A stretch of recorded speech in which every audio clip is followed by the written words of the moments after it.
Welcome to the realm of heroes and monsters. Story time with your host, AP Fuchs. Stories of intrigue, stories of horror, stories of superheroics, stories of monsters. Get ready, the thrill ride begins. All right, this is it, guys. Welcome aboard. Season 2, Episode 2 of the Realm of Heroes and Monsters Story Time with AP Fuchs podcast. So here we are. Last week we did our first episode with the new format, and as you know, if you tuned in, you could tell it was quite a bit longer, quite different compared to Season 1. So I'm glad to have given you something different. You know, I believe in when it comes to this whole creative thing and presenting different stories and ideas and concepts and whatever to people is to, like, you know, shake it up, right? Turn around, try something new, take a common angle or perhaps even a common theme or a common something, and then try to do something new with it. And of course, like, podcasts are fairly, well, they're quote unquote new, but in reality they've been around for years and years and years. So at the same time, I'm trying to do the same thing with this podcast, right?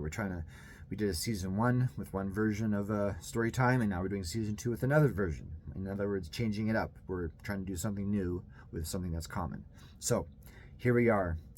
And like last episode, I'm not going to go crazy with the intro. Last intro, of course, was a bit longer because we had to explain the show what's going on, that sort of thing. But now we don't have to do that. Now we could just get into the show straight away, and we're going to get into story time right away coming up for something very important too. This tale that you're about to hear, like, I'll give you the story behind the story after, but this tale that you're about to hear, well, let's just say it's the birth of something. The birth of something big, the birth of something dark, the birth of something dangerous. So close your eyes, listen in, let your imagination take over, and listen to the story about a little boy who got more than he bargained for.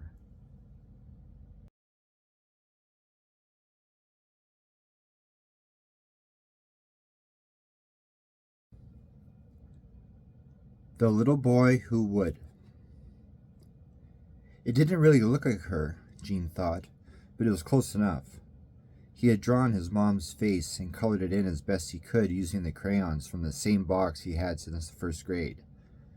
He was in grade 4 now. After drawing up his mother's portrait on the 6-inch squared piece of paper, he taped it to the empty soda bottle he had bought at the Rocky Hill with him. This'll show her, he thought. The anger inside still hadn't abated, even though what his mom did happened about an hour before. After setting the bottle on top of a boulder that was about the shoulder height, he bent down and picked up a stone the size of a large marble and pulled his slingshot from his back pocket. Straightening, he nestled the rock in the loading pouch. Setting the slingshot to his shoulder as though a rifle, he turned about-faced and marched 10 paces.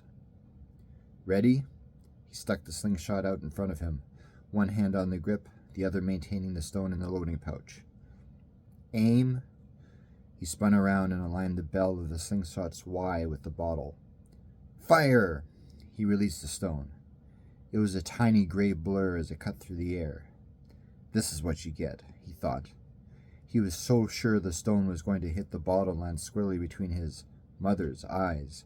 Instead, it sailed right over. Jean threw the slingshot to the ground. Crap, man, he spat. It's your fault. His mom had made him so angry even his concentration was ruined.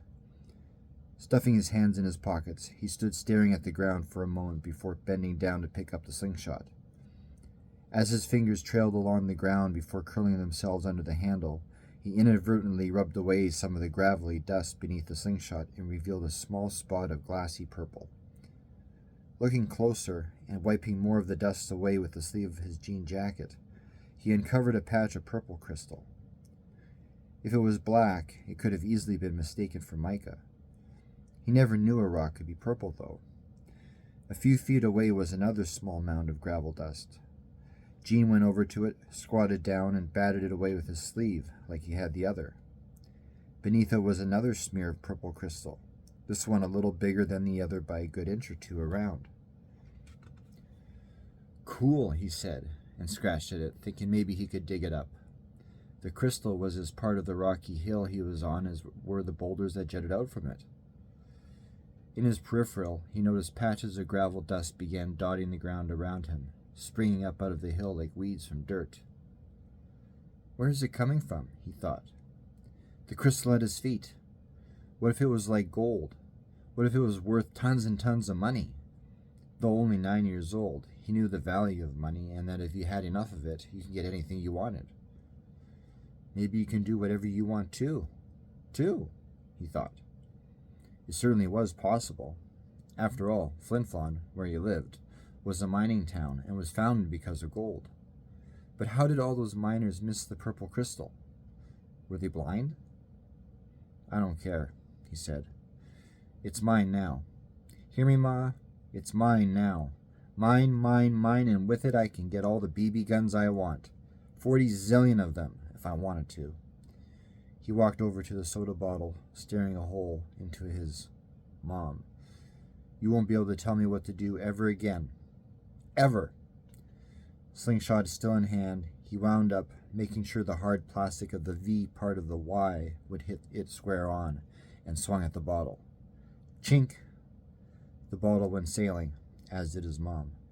The tinny, glassy ring of the bottle shattering against stone made him smile. He had more crystal to find. 3/4 of an hour later, every small mound of gravel dust had been wiped away. Over 100 shiny patches of purple crystal sparkled in the sun. Admiring all the work he accomplished, he wiped the sweat off his forehead with his sleeve. Where is everyone? He said. No one had come by since he'd been up here. He should have seen another kid or 4 by now. Nearly everyone in his class had been on this hill at one time or another, and some of the guys he knew spent nearly every day there, wiping with rocks and playing war and throwing rocks at each other. Weird, he added. Squinting, he glanced over the many patches of purple, hoping to see some kind of pattern. The only pattern, which seemed more of an actual design, was some of the patches were closer together than others. The patches ran in a row over a distance of about 20 feet, then reared inward like a hook of a cane. Gene followed the curve, quickly realizing his walking along the cane's arc was taking longer than covering the 2 right turns. The arc kept going, spiraling inward, circle after circle. Though the cane's arc originally covered about 15 feet widthwise, Gene knew he was walking a lot further than that. The spiral's path grew tighter and tighter with each pass. Try as he might, he couldn't take his eyes off the shiny purple patches of smooth crystal between his feet. There was this nagging feeling lurking in the back of his thoughts that told him if he did look up, he'd lose the trail and have to start all over again. But there was more to it than that, which caused him to worry. Not only was he sure he'd stray off the path, however small and tight it already was, he'd also fall off it, too, plunge forever into a void or chasm of some kind, never to be saved or found. A minute later, it felt like his eyes were spinning and turning and twisting and rolling in their sockets. His stomach contracted and expanded in sickening bursts of what he called the puke pump. The back of his throat brought to life the taste of that morning's bacon and eggs, digested and used. His brain seemed as if it was spinning inside his skull like a plate did when he held it down with one finger and rotated it with the other. Knees shaking, tears turning the grayish brown of the rock and the smooth bits of purple into a distorted mosaic, his puke pump about to launch a healthy dose of chunky throw-up, Gene glanced away from the path. The ground disappeared beneath him.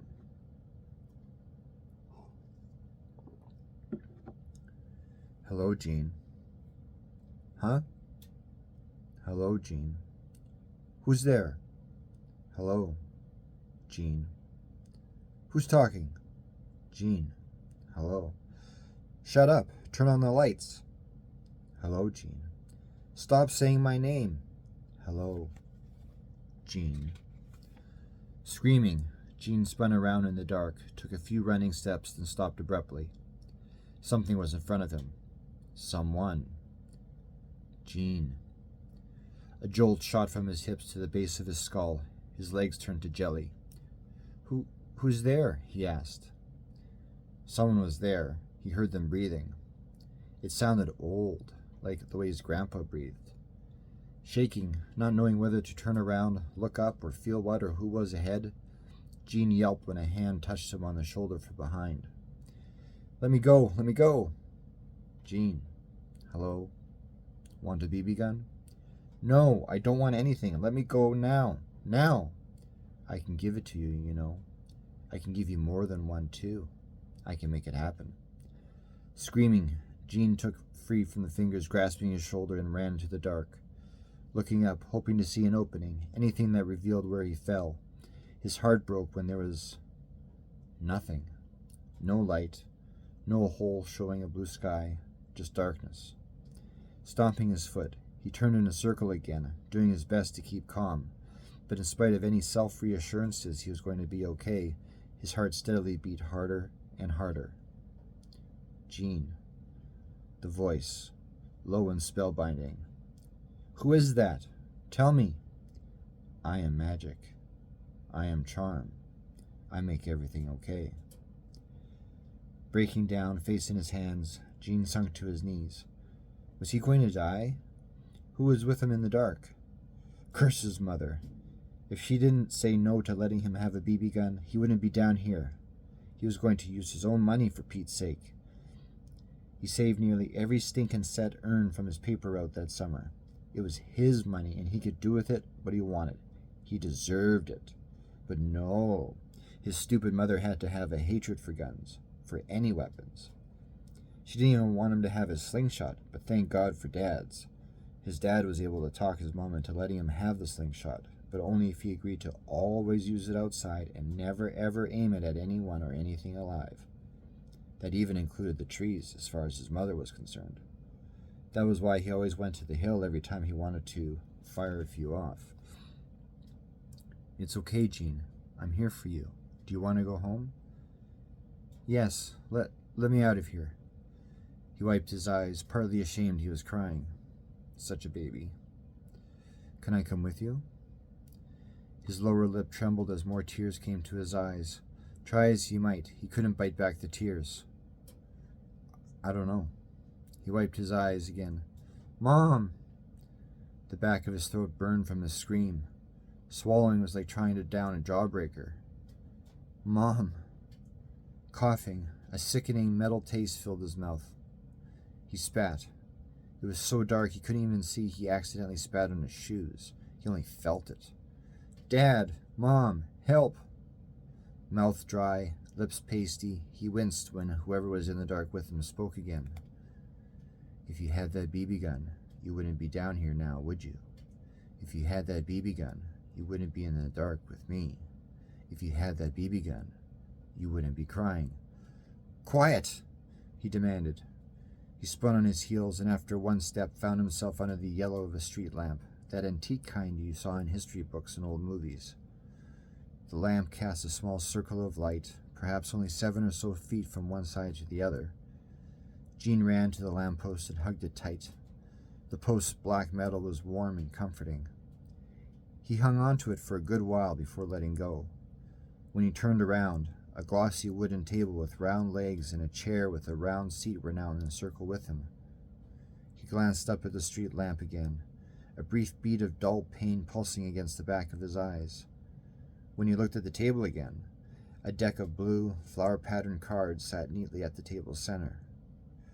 Jean went over to it. Sit down. What? I said, sit down. Jean grabbed the chair and quickly sat on it, the firmness of the voice compelling him to listen. He waited. The lamp buzzed. The air warmed. Time to play. Out of the shadows, a young man, perhaps 20, stepped out. He wore a gray sweatshirt and tight blue jeans with white sneakers. His brown hair was cropped short, a buzz cut like the kind you'd find in the military.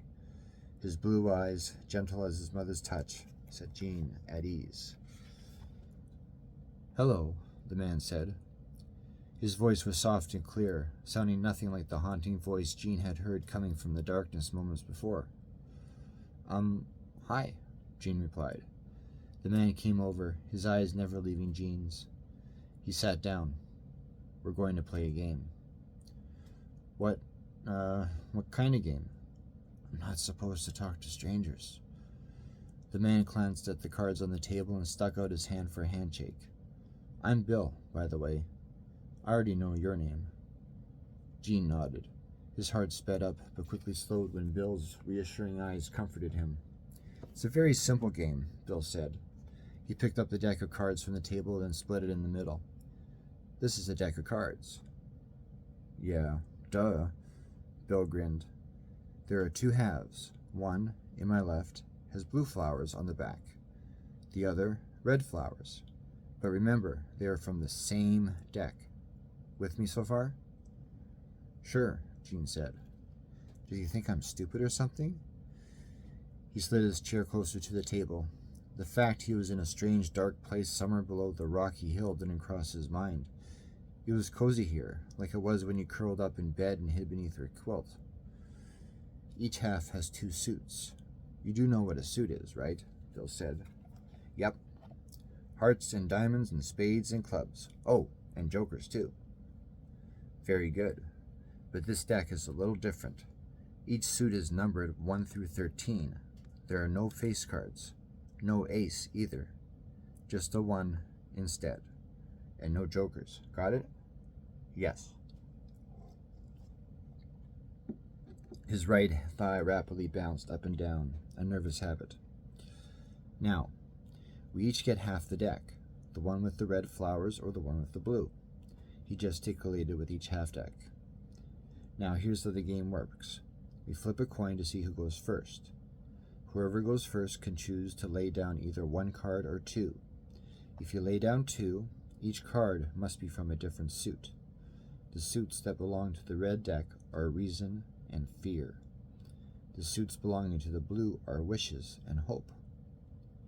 How do you decide who gets what color? Gene asked. The older person gets the blue. The young... What if there are more than two players? Then the oldest person gets blue, wishes, the next oldest blue, hope, the next oldest after that, reason, the last, fear. What if twins are playing? Then they take their pick. Now listen, the cards are numbered 1 to 13. You lay down either one card or two. If you put down two, each card has to be from a different suit, okay? Scenario. If you lay down, say, a 2 of wishes, I could beat it with a 3 or higher from the fear suit. If I lay down a 1 of fear, then you beat me, and we start over with you deciding to lay down one card or two. And, of course, the same applies for suits reason and hope. But wishes can't compete with reason and hopes can't compete with fear. All right? Gene played the rules over in his head. The game seemed simple enough. It was kind of like war, but with slightly more to it. Yep, I got it. Then let's begin. Bill won the first 3 hands, fear dominating 2 of them and reason the other. But Gene came back in the 4th hand and stomped out Bill's 2 of reason with an immense 12 of hope. The victory warmed his heart, and he couldn't help but smile. You caught on, Bill said.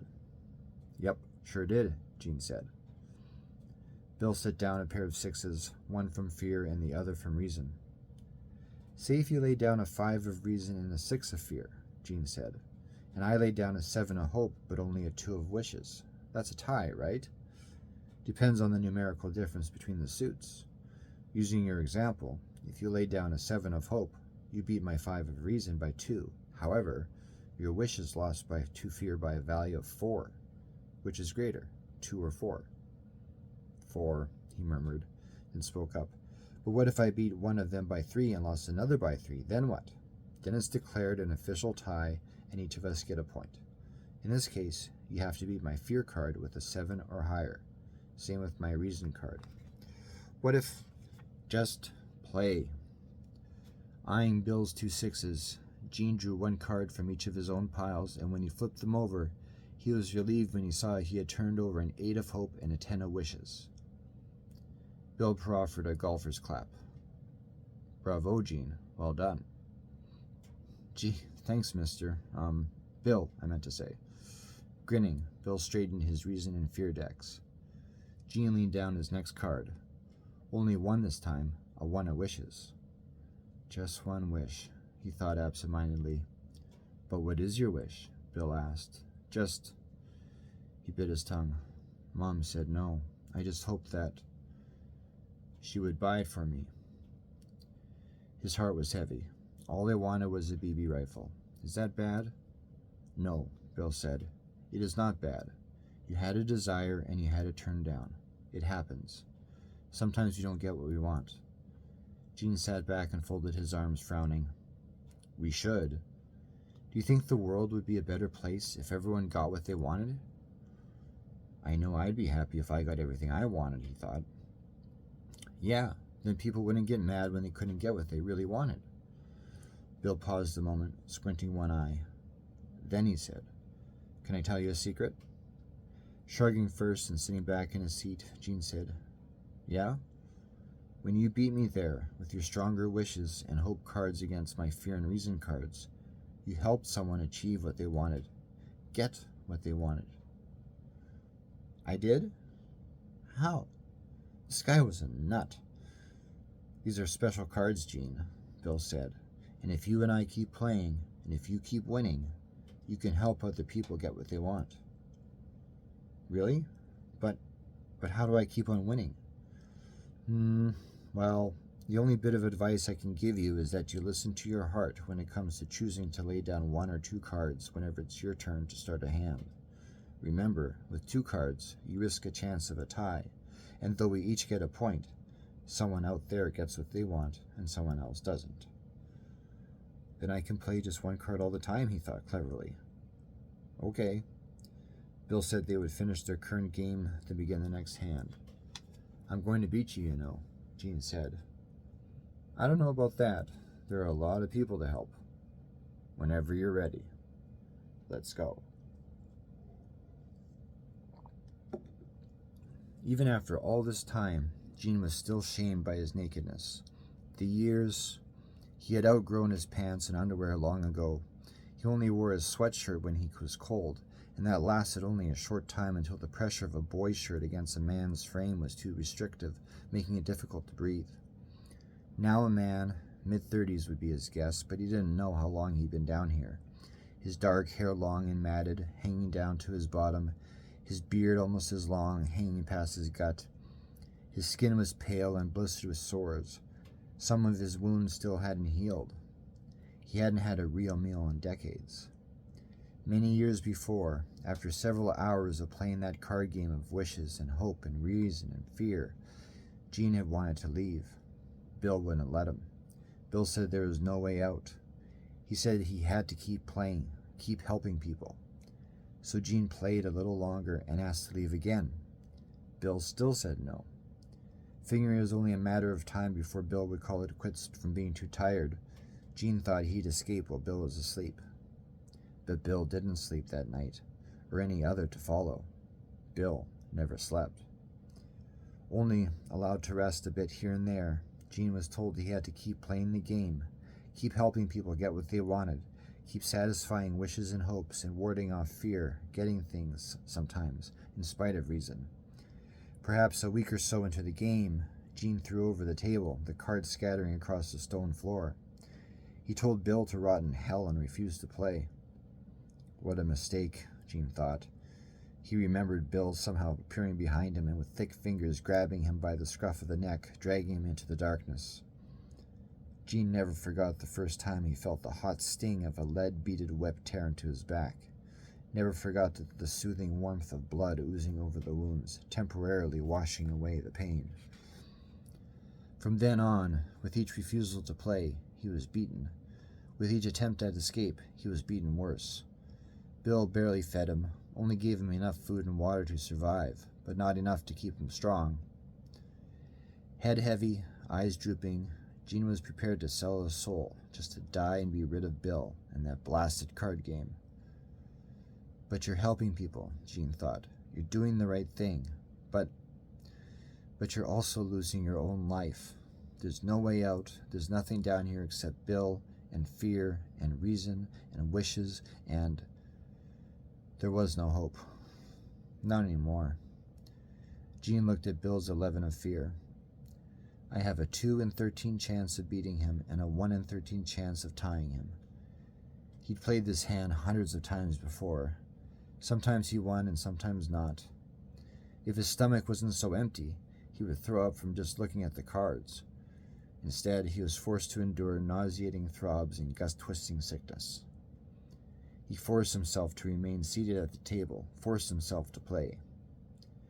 Hand trembling, he reached for the deck of wishes, not caring if he won or lost. If he helped someone receive the thing or a person or feeling they wanted most, or if the person broke down inside from a desire unmet and they became self-destructive to ward off the pain. It doesn't matter, he thought. It's because of them, those selfish, no-good, filthy, stupid people, that I'm here. Taking a card, he paused before turning it over. What would Mom say? She'd want you to hope for the best, to help others. His inner monologue still carried the voice of a 9-year-old, but then, in a darker and lower voice, that of a man. Screw her. She didn't give you that BB gun. It was just a toy rifle, a stupid toy. Mom, she's why you're here. If it weren't for her... He flipped the card over. It was an 8 of wishes. Blast them all, he said. Bill didn't say anything. He never said anything. Not anymore. Who Gene once thought of as a kind man who only wanted to help people, who was now just some sort of demonic host at a never-ending gaming party. Knowing that Bill knew he knew there was nothing he could do to escape. He just wanted to die. And that's what I'm going to do after this game is over and I'm allowed to sleep, he thought. If he lets me sleep. Hope, foreign yet familiar, finally came. Ambling through the dark, Gene went to the corner of what he was dubbed his cell, a small room 6 1/2 grown man paces by 7, double that when he was a kid. Bill had introduced him to the room the first time he slept down here, beneath the earth, away from his mother, his life, and everything else he once knew. His mother. She must have been worried sick because of him. Even now, he still never accepted that. In her mind, he was presumed dead. But they never found a body, he thought. He could only imagine her guilt, or how many times she must have wished she would have gone after him the day he stomped out of the house. All over a BB rifle. So stupid. The toy that everyone wanted and some had no longer meant a thing. The day he stopped caring was the day he saw the toy next to his chair, leaning up against the seat, just waiting for him to finally pick it up, cradle it. The object that led him to a life of fear and reason and wishes and hope. Can I go now? He had asked Bill that day. If it was day, that was. He slept so little that night that day and night became one. Gently placing a hand on his shoulder, Bill said very simply, no, and crossed to the other side of the table and sat down. Even after years of playing a game he could barely stand. Even after giving up his life to help others, even after receiving the toy that had caused him so much pain, and in a way things have come in full circle, his life was still forfeit. He tried to kill Bill that day. He dove over the table and tackled him to the floor. The moment they landed, Gene found himself flipped onto his back, Bill on top of him. His captor's hard knuckles smashing over and over into his face. The pain. Now in his room without light, crouched in the corner, Gene held the rifle for the first time in years. It was heavier than he remembered it, but he was also thinner now, weaker than the day he first received it. I'm so sorry, Mom, he thought. He then whispered, so sorry. I don't deserve anything. Should never have asked for this thing. It's just a gun. Just a stupid gun used to kill people. Things. Me. Tears leaked from the corners of his eyes and rolled down his cheeks. The salty liquid stung his dry, cracked skin. He didn't wipe the tears away. He deserved the discomfort. He didn't deserve reprieve. He set the rifle barrel beneath his chin, resting its butt in on the ground. Finally, he thought, peace. He pulled the trigger. The empty click that echoed in the small stone room was as devastating as if a real bullet had discharged. Just a pellet, he remembered, not a bullet. He hadn't checked to see the weapon and it was loaded with BB pellets the toy was supposed to come with. Actually, he had forgotten it was just a toy. If only it could have discharged. If only... I don't understand you, Gene. This is how you thank me for giving you what you wanted? Bill said from behind him. The way the man could sneak up on you, so silently, chilled the nerves. Anguish wrenched Gene's heart at the sound of Bill's voice. He dropped the rifle and placed his face in his hands. I'm sorry, so sorry. The words were like pins pricking his heart and mind, the painful piercings he deserved. What do you want me to do? He asked. He's going to whip the hell out of me again. No, he whispered, no more. Just kill me. It's too late for that, Gene. I gave you what you wanted. You ignored it. I gave you the chance to help people, prevent them from suffering from being without the thing they wanted most, and you tried to end your ability to help them with a toy. No, it's not like that. I just want to go home. I just want to go... Somehow, without making a sound, Bill was right next to him, his thick hands pressing down on his shoulders, gripping him, holding him so he couldn't move. From this day forward, you will serve with others, Bill said. You will grant their wishes and erase their fears. You will give them hope and oppose any reason, even reason itself, so they can achieve peace. Bill leaned closer, his hot breath tickling the inside of Gene's ear.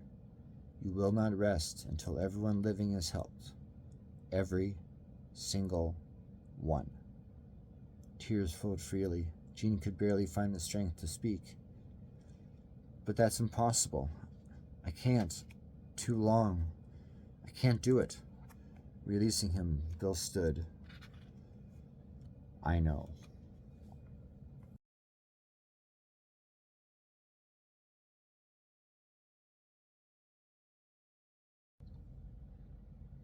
Hey, welcome to the story behind the story segment. It's funny how these things are labeled. It's just like chunk by chunk. Well, welcome to this, welcome to that. Anyway, story behind the story. So the story you just heard was dark. I mean, it was dark. It involved a kid, right? And writing kids. I mean, I write kids, of course, with other fiction, but you gotta be careful with the kids because we have rules in society regarding kids, and that's a good thing that we have those rules in place. But even when it comes to writing kids, you got to be careful because you have to not present something or do something or write something that would be considered basically illegal, right? Like something that would fall under the category of hate literature, so to speak. You got to be careful how you treat kids on the page. You can't get into details on certain things. You can mention them, sure, but you cannot, for certain things, you can't go into detail. So this case, we involved a kid, and this time we took him up to Flin Flon. And the story behind the story there is simply this. That's where I have heritage, and I've been up there a few times, and it's really cool. I mean, way different than here in the city in Winnipeg. Everything is on hills, everything is rocks everywhere, and so I thought it'd be a great place to set the story because of the rock factor. These giant, huge hill-sized rocks, right? And I thought, if I'm going to tell the origin story of the Magic Man, we need to be in a location that's, out of the way, but at the same time where people can be involved. So Flin Flon was picked for that reason, and then the rock portion, the hill portion, was picked because with those, of course, what lurks inside, right? We don't look at any movie, any book, mountains and hills contain anything, right? So that's why that was picked. But I wanted to show, the story behind the story on this one, outside of simply showing the Magic Man origin, was the tragedy of the Magic Man. I mean, in episode 1, you heard a story about him, and it was dark and horrible, and he's this bad villain. But in this one, I wanted to show you why. What happened, And we got to see this kid playing this card game over and over and over and over and over again. Eventually, you'd start to lose your mind, especially in his case where he's played it his whole life nonstop. Eventually, he loses his clothes. He's unkept, not showered, nothing, barely eaten, frail, and ultimately at the end cursed. And I wanted to show, I think it's important when it comes to villains, any villain, supernatural or natural, that they have to be kind of like that tragic villain, the one that you could sympathize with, the one that you could empathize with. What they might be doing is absolutely horrible, sure, but if you're able to relate to the villain in some way, then you're able to sort of come around to their point of view, and it's not means you don't have to agree with it. It just simply means that, okay, I get, yeah, if I was in this guy's head or this girl's head, yeah, I might act that way too, So that's the idea, right? And like I do the same thing with the Axiom Man books with Red Saw, the main villain there. I wanted to make him a sympathetic villain in that context, right? I want people to relate to him, to understand why he does what he does, and Magic Man is no different. So, without going and saying the same thing over and over and over again, that's basically the story behind the stories. I wanted to show a villain being born, and I wanted to show why he became what he becomes. And in the end, to a degree, it's not really his fault. I mean, he was an innocent kid, made a mistake, got pissed at his mom, tried to take it out on a picture of her on a glass bottle, and it led him down a path where, well, now look what happened. So, yeah, this Magic Man character. There's some more stories coming up with him, so be sure to stay tuned for those, and we'll see you next story time. But be sure to stick around till after the credits. Why? Because we have a short letter from the Magic Man himself. See you then.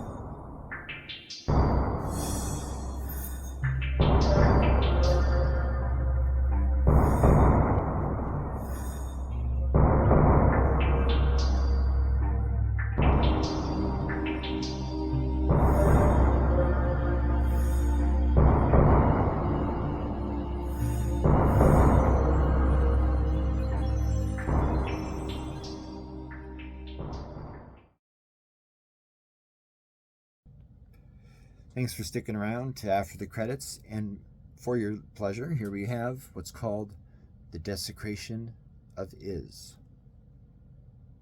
Victimization is everything when you become a slave to a system of existence, of living, of dying, and though things cannot change, you force yourself to do everything within your power to become all-powerful, all-changing, all-needing and wanting, and eventually consuming. And though you defy fate, fate defies you, and soon you seek outside help, because what we are, but alone, just alone, but no matter how stronger or smart or powerful you are, there is always someone stronger and smarter and more powerful, except for me, as I have been given everything to right the wrongs and the wrong and the rights, and contrast your life as you wish it to be. But however, my favors were not given to me by choice, though I was told during the card game that I chose to receive the ability to change destiny. So be it. I will acknowledge it, but never accept it, for few accept the fate we've been given. No matter what, we always must change. Something as humans are selfish and pitiful creatures. I once was human, but now I'm more than man, perhaps even a god. Speaking of which, I do not know who or what gave me these powers, other than his name was Bill, and surely he was not a man. But now I can serve you, now I must serve you in order to be free of this curse of aid. Yet in return for my services, I wish to have something more. You must give me yourself and endure what I've endured in order to receive the thing or person or state of mind or spirit that you want most. So I can ask you again, can you take it? Can you do it? Can you really give it? You really want it that badly? I know I can take it and give it, and I want you to be happy that badly, for my freedom depends on it yet. Why press you to be happy that badly, for my freedom depends on it yet? Why press on in such an impossible task? Well, here's why, and that's because we are never happy with what fate has given us and what destiny has decreed to be true. By the Magic Man. Time, non-existent. Place, the cave, where nothing matters. And there you go. And the reason why it rambled on and on and on like that was because it was free thought written. If you're watching this on YouTube, you'll see that there's no punctuation in the text at all. It was meant to be full of thought, and that's the Magic Man. And of course, being as young as he was when he got transformed, yeah, he would be like this. But anyway, that's him stating, I endured, now you have to endure. See you next episode.